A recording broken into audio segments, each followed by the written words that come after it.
नेपालीहरूको महान चाड विजयादशमी 2073 सालको पावन अवसरमा सम्पूर्ण नेपाली दाजुभाइ तथा दिदीबहिनीहरूमा सुख, शान्ति र समृद्धिको हार्दिक मङ्गलमय शुभकामना व्यक्त गर्दछौँ। वर्ल्ड वाइड प्रोडक्सन मिडिया प्राली, अनामनगर, काठमाडौँ। ज्योत्सना क्रिएसन प्राली, Baneshwar, Kathmandu. Digital plus media प्राली, अनामनगर, काठमाडौँ। मेची पहाडी क्षेत्र पर्यटन प्रवर्धन समिति अध्यक्ष रणबहादुर खड्का तथा सम्पूर्ण परिवार। सागासोती देवपोखरी लौरे सामुदायिक वन उपभोक्ता समिति अध्यक्ष सुनिल लामा तथा परिवार। वर्ल्ड वाइड प्रोडक्सन मिडिया र ज्योत्सना क्रिएसन मिडियाको संयुक्त प्रस्तुति कार्यक्रम हाम्रो अभियान पर्यटनमा यहाँलाई हार्दिक स्वागत छ। दर्शकबिन, आज पनि हामी नेपालको पर्यटन क्षेत्रमा भए गरेका विभिन्न सामग्रीहरूसहित तपाईहरु समक्ष उपस्थित भएका छौँ। कार्यक्रमको सुरुमा साप्ताहिक गतिविधि। कर्णाली विकट होइन, निकट छ। राराबासदेखि रारातालसम्म जानलाई केही समस्या छैन भन्ने सन्देश सहित बाँकेको राराबासदेखि मुगुको रारातालसम्मको नयाँ पर्यटक प्याकेज सार्वजनिक गरिएको छ। 2073 भाद्र 30 गतेदेखि आश्विन 7 गतेसम्म बाँकेको गाबर भ्याली होमस्टे, सुर्खेत, दैलेख, कालीकोट, जुम्ला, मुगुको रारातालमा पर्यटकीय क्षेत्रहरूको स्थलगत भ्रमण, विषयगत अन्तर्क्रिया तथा प्रचार प्रसार जस्ता कार्यक्रम अनुसारको निष्कर्षका आधारमा society of travel and tours operator Nepal SOTTO नेपालले उक्त प्याकेज सार्वजनिक गरेको हो। नेपाल पर्यटन बोर्ड र society of travel and tours operators Nepal सोट्टोको आयोजनामा सोमबार एक कार्यक्रमका बीच पूर्व पर्यटन राज्य मन्त्री बलबहादुर महत 3 प्याकेज अन्तर्गत 25,000, 30,000 र 40,000 रुपियाँको प्याकेज कार्यक्रम सार्वजनिक गरिएको हो। सडक मार्ग र हवाई दुवै मार्गको प्रयोग गरेर घुम्न सकिने उक्त प्याकेज अनुसार 3 दिनदेखि महिनौं दिन लगाएर पनि कर्णाली र राराको सुन्दरतामा रमाउन सकिनेछ। प्याकेज सार्वजनिक गर्दै पूर्व पर्यटन राज्य मन्त्री महतले रारासम्म पुग्ने सडक बाटो पक्की भएमा सो क्षेत्रमा विकासको थप सम्भावना रहेको बताए। उनले कर्णालीका नाममा विनियोजन हुने गरेको बजेट केवल आँखामा छारो हाल्ने प्रकारको मात्र भएको गुनासो गर्दै योजना सम्पन्न गर्न सक्ने बजेट उपलब्ध गराउन माग गरे। अनि बाटोको कारणले रारा घुम्ने चाहना भएर पनि त्यहाँ मानिसहरू पुग्न नसक्ने अवस्था अहिले पनि छ र रारालाई हामीले अझ पनि एउटा राष्ट्रिय गहना हो, त्यसलाई राम्रोसँग चिनाउन सकिरहेको अवस्था छैन। यसको प्रचार प्रसारको कमी छ र हामी सबैले त्यसका लागि लाग्न म तपाईहरुसँग अनुरोध गर्न चाहन्छु। सोही कार्यक्रममा बोल्दै विभिन्न वक्ताहरूले कर्णाली विकासको लागि यस्ता कार्यक्रमहरू अत्यन्त आवश्यक भएको बताउनुभयो। दर्शकबिन, इन्डोनेसियाको जकार्तामा भएको ट्राभल मार्ट सम्बन्धी एक रिपोर्ट। नेपाल पर्यटनको हिसाबले उत्कृष्ट मानिन्छ। हामीसँग के छैन? विश्वको सर्वोच्च शिखर सगरमाथा, गौतम बुद्धको जन्मभूमि पशुपतिनाथ र असङ्ख्य मनमोहक हिम श्रृङ्खलाहरू पनि हामीसँग छन्। हाम्रो नेचर, कल्चर, एडभेन्चरले विश्व सामु नेपाललाई आकर्षक गन्तव्यको रूपमा चिनाएको छ। नेपालको पर्यटनको विकास सुरु भएको 7 दशक भएको छ, तर आधारभूत पूर्वाधारको कमी, राष्ट्रिय तथा अन्तर्राष्ट्रिय क्षेत्रमा पर्यटन प्रवर्धन गर्न नसक्नु, राजनीतिक अस्थिरता जस्ता प्रमुख कारणले गर्दा पर्यटन क्षेत्रबाट हामीले यथेष्ट लाभ लिन सकेका छैनौँ। नेपाली पर्यटन क्षेत्रको प्रवर्धन, विस्तार र विकासको निम्ति थुप्रै सङ्घ संस्थाहरूले आफ्नो क्षेत्रमा कार्यरत छन्, जसमध्ये एक हो पाटा नेपाल च्याप्टर। सन् 1975 मा स्थापित पाटा नेपालले नेपालको पर्यटन प्रवर्धन, विस्तार र विकासमा लामो समयदेखि महत्त्वपूर्ण भूमिका निर्वाह गर्दै आएको छ। पाटा नेपाल पर्यटन क्षेत्रको विविध सरकारवाला निकायहरूको छाता सङ्गठनको रूपमा अन्तर्राष्ट्रिय स्तरमा पर्यटन प्रवर्धन गर्ने महत्त्वपूर्ण निकाय हो। पाटा नेपालले सदस्य कम्पनीहरूको व्यापार प्रवर्धन, ब्रान्ड प्रमोसन, नेटवर्क, कनेक्टिभिटी, सम्बन्ध विस्तार, सिप विकास तथा अनुसन्धान, तथ्याङ्क विश्लेषण एवं रणनीतिक योजना तर्जुमा जस्ता कार्य गर्दै आएको छ। यसै क्रममा गत सेप्टेम्बर 7 देखि 9 सम्म इन्डोनेसियाको जकार्तामा सम्पन्न भएको पाटा ट्राभल मार्टमा नेपाल पेभिलियन अन्तर्गत पाटा नेपालले पर्यटन बोर्ड, नेपाल वायुसेवा निगमको सहकार्यमा 8वटा निजी कम्पनीहरूसहित उल्लेख्य सहभागिता जनाएको थियो। 39औं ट्राभल मार्टमा नेपालसहित 63वटा मुलुकबाट 1358 प्रतिनिधिहरू सहभागिता रहेको थियो। यसमध्ये 100 भन्दा बढी सञ्चार माध्यमका प्रतिनिधिहरूले ट्राभल मार्टमा भाग लिएका थिए। मुलुकको पर्यटन तथा व्यापार प्रवर्धन गर्ने उद्देश्यले पाटा ट्राभल मार्ट आयोजना गर्नुको साथै पाटा नेपालले पर्यटनको विविध क्षेत्रमा काम गर्दै आएको छ। पाटा नेपाल च्याप्टर एउटा मेम्बरसिप एसोसिएसन हो। सबैको एउटा साझा सङ्गठन भएकोले गर्दा हामी पनि त्यो डाइभर्सिफाइड कसरी हाम्रो मेम्बरहरूलाई सपोर्ट गर्न सक्छौँ यो सोच्ने छौँ र हामीले विभिन्न टाइममा इन्टरनेसनल मार्टहरू, कन्फरेन्सहरू, ट्रेनिङ तालिमहरू सञ्चालन गर्ने गर्छौँ, विभिन्न टक सोहरू गर्ने गर्छौँ। देशको पर्यटन विकास सरकारले गरिदिन्छ भन्दा पनि आफ्नो तर्फबाट लाग्नुपर्ने बताउनुहुन्छ पाटा नेपाल च्याप्टरका अध्यक्ष सुमन पान्ने। सरकार ठिक होला, यहाँको अवस्था ठिक होला, आवश्यक सहयोगहरू पाइएला भनेर हामीले पर्खेर बस्यौँ भने हामी कहिले पनि आफू चाहिँ एउटा स्फूर्त रूपमा अगाडि बढ्न सक्दैनौँ। त्यसकारण हामीले हाम्रो अवस्थालाई पनि विचार गरेर यो चाहिँ हामीले हाम्रो चाहिँ सरकारसँग पाउने सहयोग, राज्य संयन्त्रबाट आउनुपर्ने वातावरण, प्राप्त हुनुपर्ने वातावरण, यी सबैलाई चाहिँ सुधार गर्दै जाने एउटा क्रमिक प्रक्रिया हो। दक्षिण पूर्वी एसियाको पर्यटकीय गन्तव्यको रूपमा स्थापित इन्डोनेसियाको पर्यटकलाई आकर्षित गर्न हालै नेपालसहित 169 मुलुकलाई अनअराइभल भिसा व्यवस्था गरेको छ। सो कार्यक्रममा नेपाल पर्यटन बोर्डका कार्यकारी निर्देशक दीपक राज जोशीले नेपालको पर्यटन क्षेत्रमा निजी पर्यटन व्यवसायीहरूको महत्त्वपूर्ण योगदान रहेको बताउनु भएको थियो। हामीले सबैले आफ्नो प्रोफेसनको माया चाहिँ गर्छौँ, त्यो अलि माथि उठेर नेपालको होल टुरिज्मको माया गर्न थाल्यो भने we can create more effective एउटा सिनर्जाइज गर्न सक्छौँ आफ्नो एफोर्टलाई र त्यसमा पनि यो मन लाग्छ सफल भएको छ त्यो क्रिएट गर्नका लागि। पर्यटकीय गन्तव्य खरिद तथा विभिन्न 260 क्रेता र 220वटा विक्रेता सहभागिता रहेको मार्टमा Taiwan, Macau, Hong Kong, Africa, Malaysia आदि मुलुकको पनि सहभागिता रहेको थियो। पाटा ट्राभल मार्टमा राखिएको विभिन्न मुलुकको पेभिलियनहरूमध्ये नेपालको पेभिलियन दर्शकहरूको आकर्षक रहेको थियो। खास गरी परम्परागत प्यागोडा शैलीमा सजाइएको नेपालको पेभिलियनमा सगरमाथा, पशुपतिनाथ मन्दिर लगायत नेपाल पर्यटकका विविध उत्पादनहरूलाई सजाइएको थियो।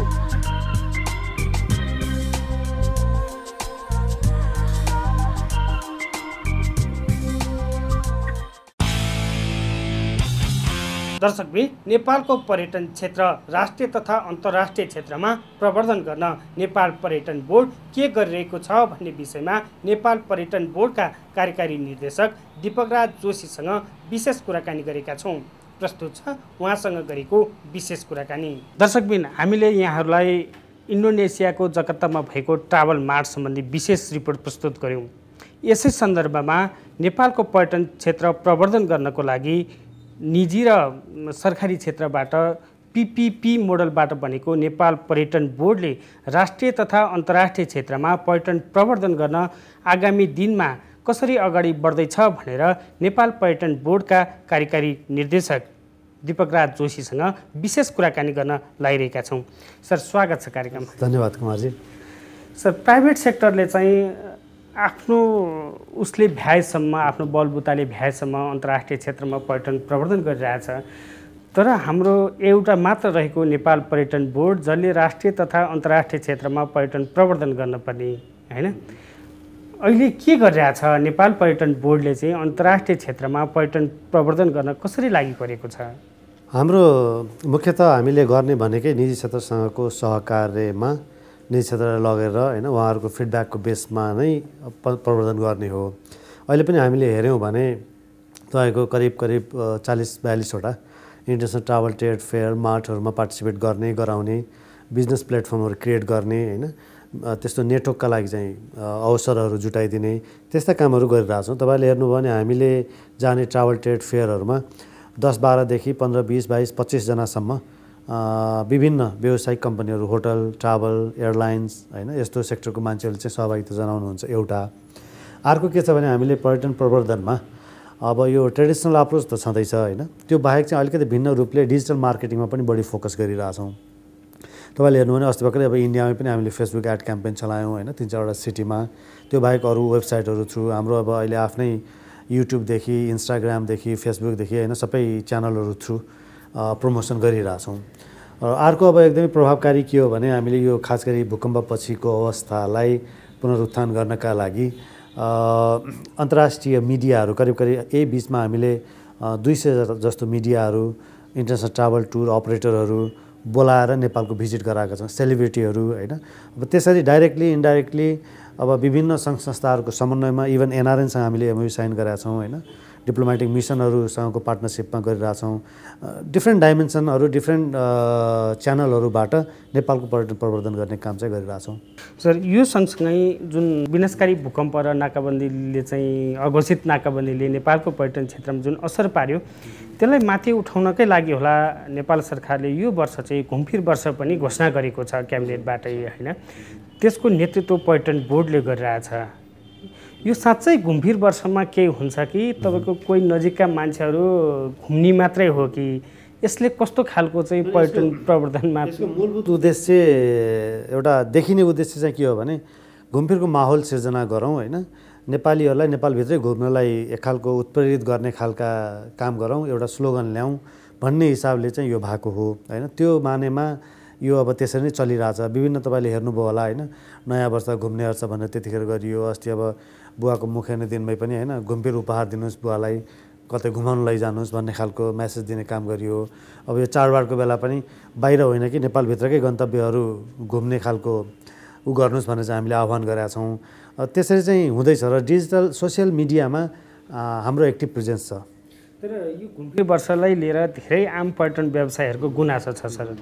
कस्तो भनेदेखि पर्यटन बोर्डले नजिकका मान्छेहरू, आफ्ना नातेदार र मन्त्रालयका कोही सीमित मान्छेहरू मात्रै घुमफिर वर्ष आयोजना गरेको, यसले राज्यको ढुकुटी मात्रै सिद्ध्याउँछ तर यसले केही पनि नयाँ ल्याउँदैन भन्ने खालको चाहिँ गुनासो छ। ढुकुटी सिद्ध्याउने कुरो त छँदै छैन हेर्नुहोस्, किनभने यसमा एकदमै ठुलो बजेट ल्याएर गरिएको प्रोग्रामै होइन यो होइन। खालि मात्र के हो भने एउटा नेपालभित्रै घुमफिर संस्कृति निर्माण होस्, मान्छेहरू चाहिँ नेपालभित्रै घुम्न जान अझ बढी उत्प्रेरित हुन् भन्ने हिसाबले ल्याइएको यो अभियान हो होइन।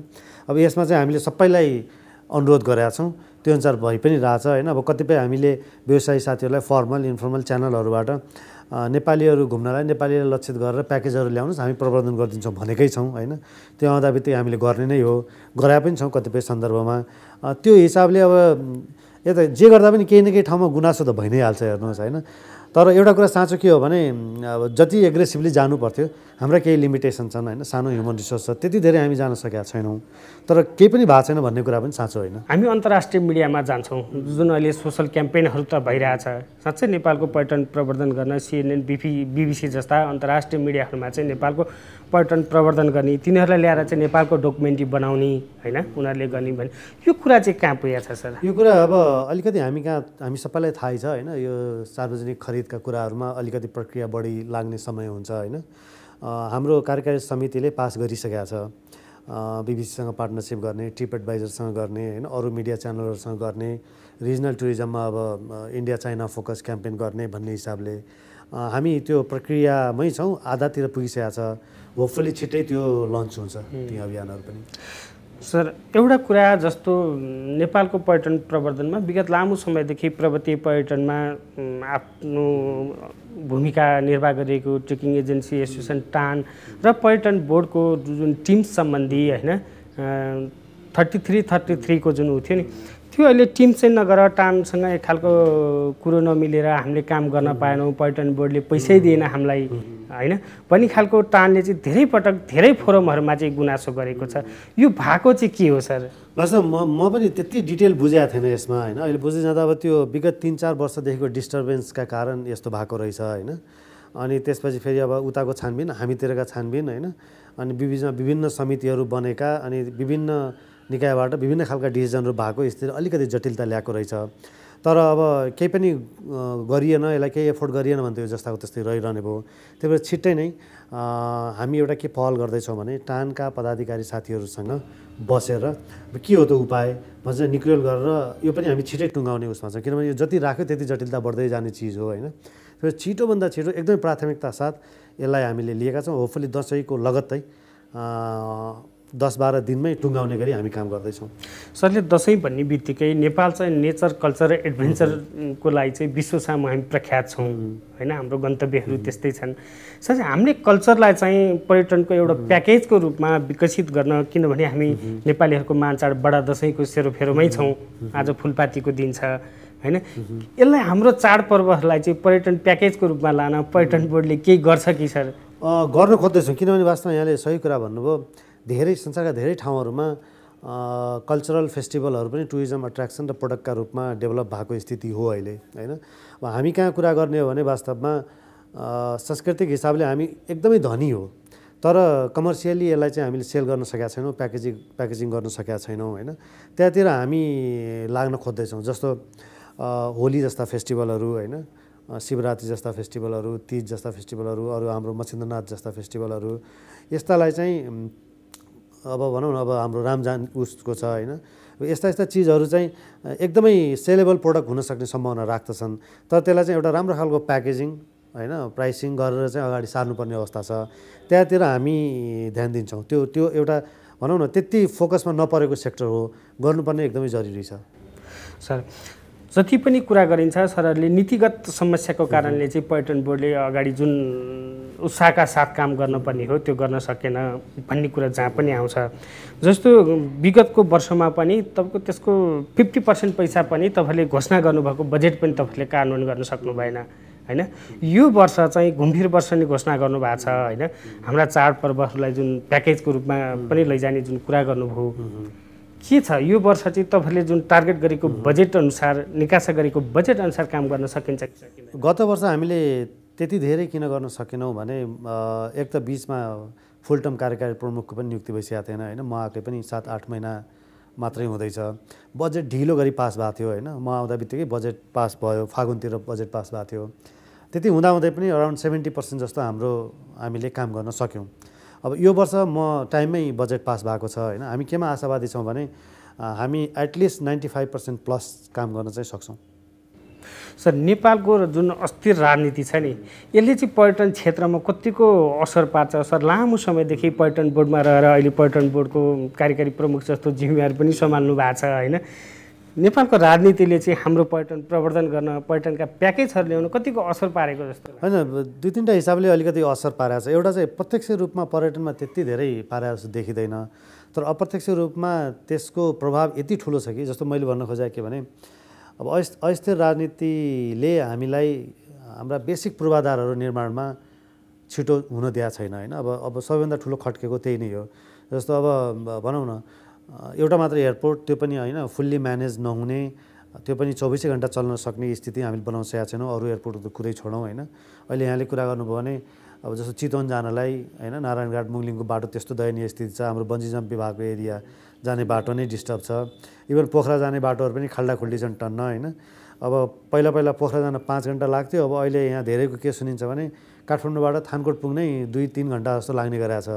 यतातिर चाहिँ अलिकति राजनीति अस्थिर भइदिँदा ती योजनाहरूले प्राथमिकता नपाउँदा त्यसको मार चाहिँ पर्यटनले नै भोग्नु परिरहेछ।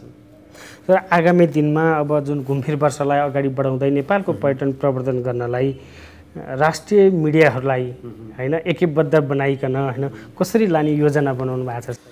मिडियासँग सहकार्य हामीले एकदमै धेरै गर्न सकेका छैनौँ, गर्नुपर्ने हो। किनभने अब टुरिज्म भने प्रवर्धन नै हो, प्रवर्धन बिना होइन अब यो भनौँ न हामीसँग यो छ यस्तो हुँदैछ भन्ने कुरा जानकारी नगराए त पर्यटकहरूको मुभमेन्ट हुँदैन।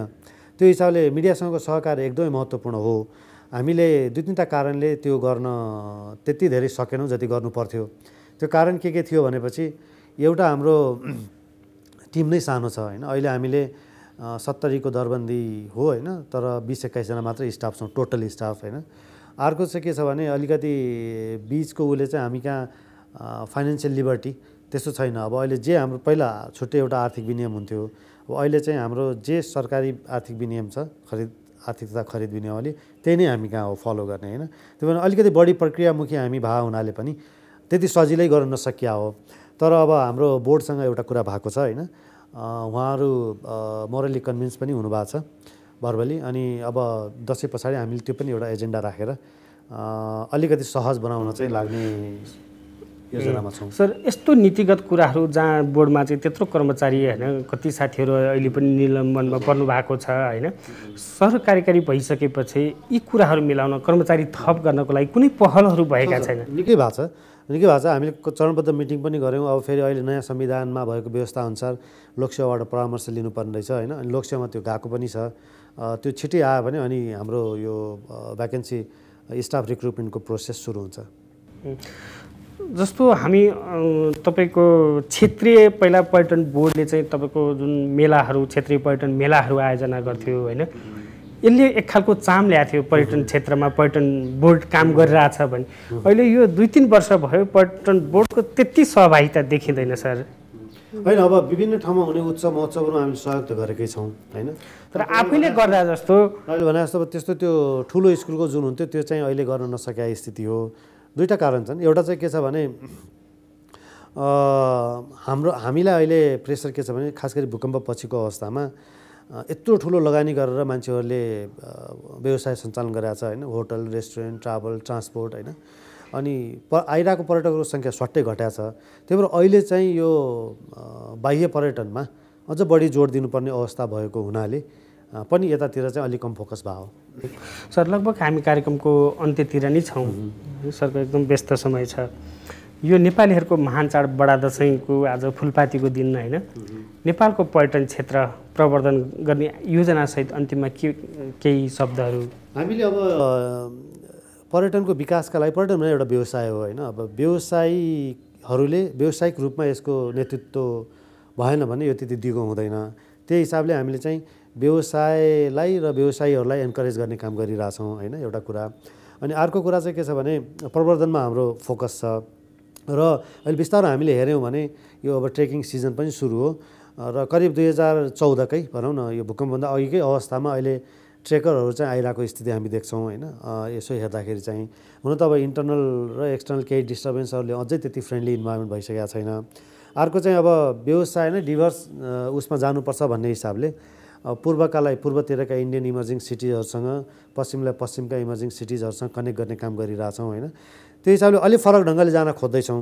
यसमा हामी सबै अब भनौँ न सरकारी क्षेत्रको पनि निजी क्षेत्रको पनि हामीलाई साथ सहयोग छ र मलाई लाग्छ यो विजयादशमीले हामीलाई त्यहाँतिर अझ बढी इम्पावर गरोस् ताकि हामी राम्रो रिजल्ट अझ राम्रोसँग ल्याउन सकौँ।